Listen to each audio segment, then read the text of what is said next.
Hi friends, welcome back to my YouTube channel. So ಇವತ್ತು ಒಂದು super ಆಗಿರುವಂಥ ಒಂದು ಇಡ್ಲಿ ಸಾಂಬಾರ್ ರೆಸಿಪಿನ ನಾನು ನಿಮ್ಮ ಜೊತೆ ಶೇರ್ ಮಾಡ್ಕೊಳ್ತಾ ಇದ್ದೀನಿ. ತುಂಬಾ ರುಚಿಯಾಗಿರುತ್ತೆ ಮತ್ತು ಒಂದು 5 ಮಿನಿಟಲ್ಲೇ ರೆಡಿ ಮಾಡ್ಬೋದು. ಸೊ ಬನ್ನಿ ಇವಾಗ ಯಾವ ರೀತಿ ಮಾಡೋದು ಅಂತ ಹೇಳ್ಬಿಟ್ಟು ನೋಡೋಣ. ಹಾಗೆ ನೀವೇನಾದರೂ ಫಸ್ಟ್ ಟೈಮ್ ನಮ್ಮ ವೀಡಿಯೋನ ನೋಡ್ತಾ ಇದ್ದರೆ ಸೊ ನಮ್ಮ ಚಾನಲ್ನ ಸಬ್ಸ್ಕ್ರೈಬ್ ಮಾಡ್ಕೊಂಡು ನೋಡಿ. ಸೊ ವಿಡಿಯೋ ಇಷ್ಟ ಆದರೆ ಲೈಕ್ ಮಾಡಿ, ಶೇರ್ ಮಾಡಿ, ಕಮೆಂಟ್ ಮಾಡಿ. ಸೊ ಇದೇ ರೀತಿ ನಮಗೆ ಸಪೋರ್ಟ್ ಮಾಡ್ತಾಯಿರಿ.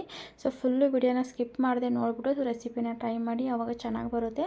ಸೊ ಬನ್ನಿ ಇವಾಗ ಯಾವ ರೀತಿ ಮಾಡೋದು ಅಂತ ಹೇಳ್ಬಿಟ್ಟು ನೋಡೋಣ. ನಾನಿಲ್ಲಿ ಒಂದು ಕುಕ್ಕರ್ ತೊಗೊಂಡಿದ್ದೀನಿ. ಸೊ ಕುಕ್ಕರಿಗೆ ನಾನು ಒಂದು ಚಿಕ್ಕದೊಂದು ಬಟ್ಲಲ್ಲಿ ನಾನು ತೊಗರಿಬೇಳೆನ ಒಂದು ಬಟ್ಲಷ್ಟು ತೊಗರಿಬೇಳೆನ ಹಾಕ್ಕೊಳ್ತಾ ಇದ್ದೀನಿ. ನೆಕ್ಸ್ಟ್ ನಾನು ಒಂದು 1/4 ಕಪ್ಪಷ್ಟು, ಸೊ ಅದೇ ಕಪ್ಪಲ್ಲೇ ನಾನು ಒಂದು 1/4 ಕಪ್ಪಷ್ಟು ನಾನಿಲ್ಲಿ ಹೆಸರುಬೇಳೆನ ತೊಗೊಂಡಿದ್ದೀನಿ. ಸೊ ನೀವು ಬೇಕಂದರೆ ಬರೀ ತೊಗರಿಬೇಳೆನೇ ಹಾಕ್ಬಿಟ್ಟು ಮಾಡ್ಕೊಳ್ಬೋದು, ಇಲ್ಲ ಬರೀ ಹೆಸರುಬೇಳೆನೂ ಹಾಕ್ಬಿಟ್ಟು ಮಾಡ್ಕೊಳ್ಬೋದು. ನಾನಿಲ್ಲಿ 2 ಬೇಳೆನೂ ತೊಗೊಂಡಿದ್ದೀನಿ. ಸೊ ಇವಾಗ ಇದನ್ನು ಒಂದು 2 ಸಲ ಚೆನ್ನಾಗಿ ವಾಶ್ ಮಾಡ್ಕೊಬರೋಣ.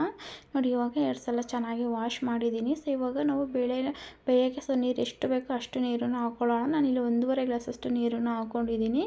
ಸೊ ಬೇಳೆ ಫುಲ್ ಸಾಫ್ಟಾಗೋವರೆಗೂ ಬೇಯಿಸ್ಕೋಬೇಕಾಗುತ್ತೆ. ಸೊ ಇವಾಗ ನೋಡಿ ನೀರು ಹಾಕ್ಕೊಂಡಿದ್ದೀನಿ ಅಲ್ವಾ, ಇದಕ್ಕೆ ನಾನು ಒಂದು ಫುಲ್ಲು ಹಣ್ಣಾಗಿರುವಂಥ ಒಂದು 3 ಟೊಮೊಟೊನ ಕಟ್ ಮಾಡಿ ಹಾಕ್ಕೊಂಡಿದ್ದೀನಿ. ಸೊ ಇದು ಚಿಕ್ಕ ಟೊಮೊಟೊ, 3 ಟೊಮೊಟೊ ಹಾಕ್ಕೊಂಡಿದ್ದೀನಿ. ನೆಕ್ಸ್ಟ್ ಇದಕ್ಕೆ ನಾನು ಒಂದು 2 ಚಿಟಿಕೆಯಷ್ಟು ಅರಿಶಿನ ಹಾಕ್ಕೊಳ್ತಾ ಇದ್ದೀನಿ. ಸೊ 2 ಚಿಟಿಕೆಯಷ್ಟು ಅರಿಶಿನ ಹಾಕ್ಕೊತಿದ್ದೀನಿ. ಮತ್ತು 1 ಸ್ಪೂನಷ್ಟು ನಾನಿಲ್ಲಿ ಆಯಿಲ್ನ ಹಾಕ್ಕೊಳ್ತಾ ಇದ್ದೀನಿ. ಸೊ ಆಯಿಲ್ ಬಂದುಬಿಟ್ಟು ಬೇಳೆ ಬೇಗ ಬೇಯಲಿ ಅಂತ ಹೇಳ್ಬಿಟ್ಟು ಹಾಕ್ಕೊಳ್ಳೋದು. ಸೊ ಇಷ್ಟನ್ನು ಹಾಕೋಬಿಟ್ಟು ನಾವು ಇವಾಗ ಕುಕ್ಕರ್ ಮುಚ್ಚಳ ಮುಚ್ಚಿಬಿಟ್ಟು ನಾವು ಇವಾಗ ಒಂದು 3ರಿಂದ ಒಂದು 4 ವಿಸಲ್ನ ನಾವು ಕೂಗಿಸ್ಕೊಳ್ಬೇಕಾಗುತ್ತೆ. ಸೊ ಆವಾಗ ಬೇಳೆ ತುಂಬ ಸಾಫ್ಟಾಗಿ ಬೇಯುತ್ತೆ. ಅದಕ್ಕೋಸ್ಕರ ಒಂದು 4 ವಿಸಿಲ್ ಕೂಗಿಸ್ಕೊಳ್ತಾ ಇದ್ದೀನಿ. ನೋಡಿ ಇವಾಗ ತೋರಿಸ್ತಾ ಇದ್ದೀನಿ. ನೋಡಿ ಫುಲ್ಲು ಕುಕ್ಕರ್ ತಣ್ಣಗಾದ್ಮೇಲೆ ತೋರಿಸ್ತಾ ಇದ್ದೀನಿ. ಬೇಳೆ ಫುಲ್ ಸಾಫ್ಟಾಗಿ ಬೆಂದಿದೆ. ನೋಡಿ ಟೊಮೊಟೊನು ಫುಲ್ ಸಾಫ್ಟಾಗಿ ಬೆಂದಿದೆ. ಸೊ ಈ ರೀತಿಯಾಗಿ ಸಾಫ್ಟಾಗಿ ಬೇಯಿಸ್ಕೊಳ್ಬೇಕು. ನೆಕ್ಸ್ಟ್ ಇದನ್ನು ನಾವು ಈ ರೀತಿಯಾಗಿ ಮಸಿಬೇಕಾಗುತ್ತೆ. ನೋಡಿ ಈ ರೀತಿಯಾಗಿ ಚೆನ್ನಾಗಿ ಮಸಿಬೇಕು. ಬೇಳೆ ಎಲ್ಲ ಇರುತ್ತಲ್ವ, ಅದು ಫುಲ್ಲು ನುಣ್ಣಗಾಗೋವರೆಗೂ ಈ ರೀತಿಯಾಗಿ ಒಂದು 3ರಿಂದ ಒಂದು 4 ನಿಮಿಷ ಈ ರೀತಿಯಾಗಿ ಚೆನ್ನಾಗಿ ಮಸಿದ್ರೆ ಫುಲ್ಲು ಬೇಳೆ ಥರ ಕಾಣಿಸ್ಬಾರ್ದು. ನೋಡಿ ಇವಾಗ ಫುಲ್ಲು ನುಣ್ಣಗಾಗಿದೆ. ಈ ರೀತಿಯಾಗಿ ಮಸಿಬೇಕಾಗುತ್ತೆ ಚೆನ್ನಾಗಿ ಎಲ್ಲನೂ.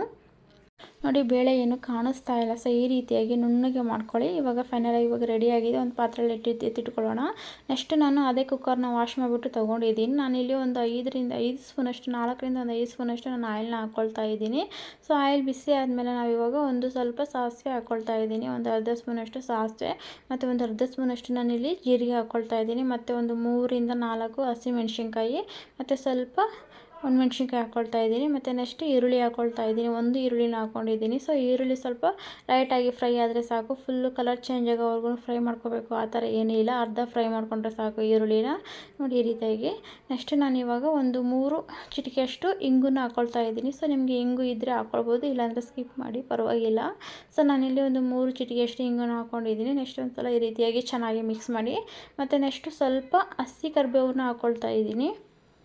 ಲೈಟಾಗಿ ಈ ರೀತಿಯಾಗಿ ಒಂದು ಸಲ ಮಿಕ್ಸ್ ಮಾಡಿ ಸ್ವಲ್ಪ ಈರುಳ್ಳಿ ಫ್ರೈ ಆಗೋವರೆಗೂ ಸ್ವಲ್ಪ ಫ್ರೈ ಮಾಡ್ಕೊಳ್ಬೇಕಾಗುತ್ತೆ.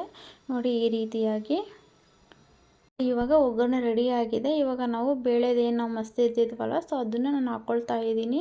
ನೋಡಿ ಈ ರೀತಿಯಾಗಿ ಹಾಕ್ಕೊಂಡು ಒಂದು ಸಲ ಚೆನ್ನಾಗಿ ಮಿಕ್ಸ್ ಮಾಡ್ಕೊಳ್ಳಿ. ಸೊ ಅದೇ ಪಾತ್ರೆಗೆ ಸ್ವಲ್ಪ ನೀರನ್ನು ಹಾಕ್ಬಿಟ್ಟು ಹಾಕ್ತಾಯಿದ್ದೀನಿ ನಾನು.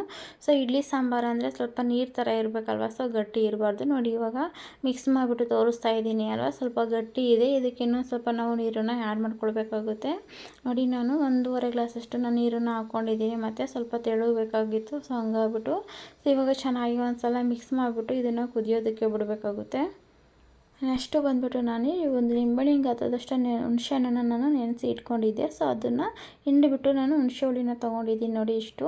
ನೆಕ್ಸ್ಟ್ ಇದಕ್ಕೆ ನಾನು ಇವಾಗ ಸಾಂಬಾರು ಪುಡಿ ಹಾಕ್ಕೊಳ್ತಾ ಇದ್ದೀನಿ, 1.5 ಸ್ಪೂನಷ್ಟು. ಸೊ ನಾವೇನು ತರಕಾರಿ ಸಾಂಬಾರಿಗೆಲ್ಲ ಹಾಕ್ತೀವಲ್ವ, ಸೊ ಅದೇ ಸಾಂಬಾರು ಪುಡಿನೇ. ಸೊ ಇವಾಗ ಚೆನ್ನಾಗಿ ಮಿಕ್ಸ್ ಮಾಡಿ ಒಂದು ಸಲ ಸ್ಪೂನಲ್ಲಿ, ಸೊ ಗಂಟು ಇಲ್ಲದೇ ಚೆನ್ನಾಗಿ ಮಿಕ್ಸ್ ಮಾಡ್ಕೊಳ್ಳಿ. ಈ ರೀತಿಯಾಗಿ ಚೆನ್ನಾಗಿ ಒಂದು ಸಲ ಮಿಕ್ಸ್ ಆಗಬೇಕು. ನೋಡಿ ಇವಾಗ ಚೆನ್ನಾಗಿ ಮಿಕ್ಸ್ ಆಗಿದೆ ಅಲ್ವಾ. ಇವಾಗ ನೋಡಿ ಸಾಂಬಾರು ಸಮೇತನೂ ಕುದೀತಾ ಇದೆ. ಸೊ ಇವಾಗ ಸಾಂಬಾರಿಗೆ ಹಾಕ್ಕೊಳ್ಳೋಣ. ಸೊ ಹಾಕೋಬಿಟ್ಟು ಚೆನ್ನಾಗಿ ಒಂದು ಸಲ ಮಿಕ್ಸ್ ಮಾಡ್ಕೊಳ್ಳಿ. ಸೊ ಇವಾಗ ನೀರು ಏನಾದರೂ ಗಟ್ಟಿ ಇದ್ದರೆ ಸಾಂಬಾರು ಸ್ವಲ್ಪ ನೀರು ಬೇಕಂದರೆ ನಾವು ಇವಾಗ ಸೇರಿಸ್ಕೊಳ್ಬೋದು. ಸೊ ಇಡ್ಲಿ ಸಾಂಬಾರು ಸ್ವಲ್ಪ ನೀರು ಥರ ಇದ್ರೇ ಚೆನ್ನಾಗಿರುತ್ತೆ, ತುಂಬ ಗಟ್ಟಿ ಇದ್ದರೆ ಚೆನ್ನಾಗಿರೋದಿಲ್ಲ. ಸೊ ಹಂಗಾಗ್ಬಿಟ್ಟು ಸ್ವಲ್ಪ ಬೇಕಂದರೆ ನೀರನ್ನು ಆ್ಯಡ್ ಮಾಡ್ಕೊಳ್ಬೋದು.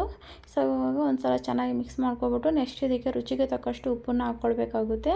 ಸೊ ರುಚಿ ನೋಡಿಕೊಂಡು ಉಪ್ಪನ್ನು ಹಾಕ್ಕೊಳ್ಳಿ ನೀವು ಅಷ್ಟೇ.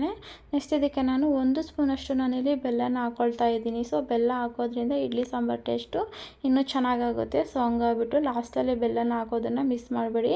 ಸೊ ಇವಾಗ ಉಪ್ಪು ಮತ್ತು ಬೆಲ್ಲನ ಹಾಕೋಬಿಟ್ಟು ಒಂದು ಸಲ ಚೆನ್ನಾಗಿ ರೀತಿಯಾಗಿ ಮಿಕ್ಸ್ ಮಾಡಿಕೊಂಡು ಒಂದು 2 ರಿಂದ 3 ನಿಮಿಷ ಚೆನ್ನಾಗಿ ಕುದಿಸ್ಕೊಳ್ಳಿ. ಸಾಂಬಾರು ರೆಡಿ ಆಗುತ್ತೆ.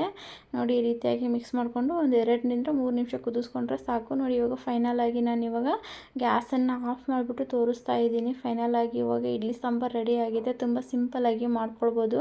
ಒಂದು 5 ಮಿನಿಟಲ್ಲೇ ಸಾಂಬಾರು ರೆಡಿ ಆಗುತ್ತೆ ಅಂತಲೇ ಹೇಳ್ಬೋದು. ಮತ್ತು ತುಂಬ ರುಚಿಯಾಗಿ ಸಮೇತನೂ ಇರುತ್ತೆ.